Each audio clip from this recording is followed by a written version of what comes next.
بسم الله الرحمن الرحيم واتل عليهم نبأ ابني آدم بالحق إذ قربا قربانا فتقبل من أحدهما ولم يتقبل من الآخر قال لأقتلنك قال إنما يتقبل الله من المتقين لئن بسطت إلي يدك لتقتلني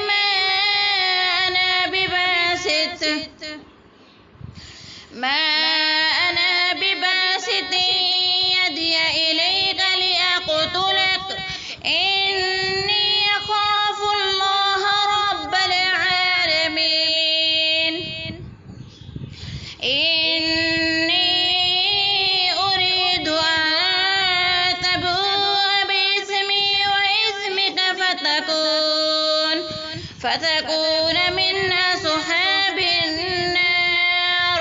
وذلك جزاء الظالمين فطوعت له نفسه قتل أخيه فقتله فأصبح من الخاسرين فبعث الله غرابا يبحث في الأرض ليريه كيف يواري سوءة أخيه قال يا ويلتى أعجزت أن أكون مثل هذا الغراب فأواري سوءة أخيه فأصبح من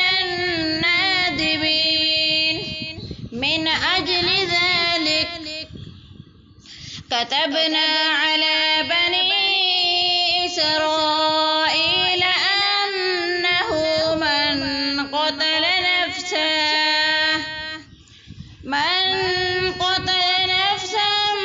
بغير نفس أو فساد في الأرض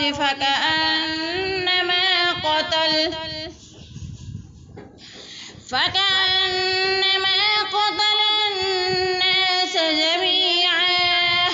ومن أحياها فكأنما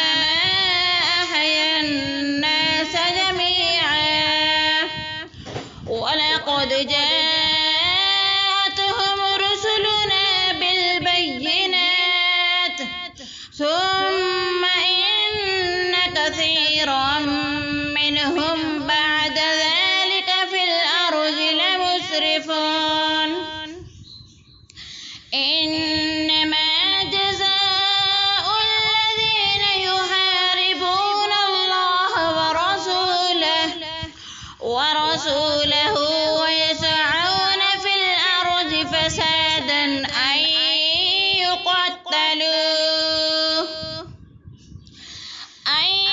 يقتلوا أو يصلبوا أو تقطع أيديهم وأرجلهم من خلاف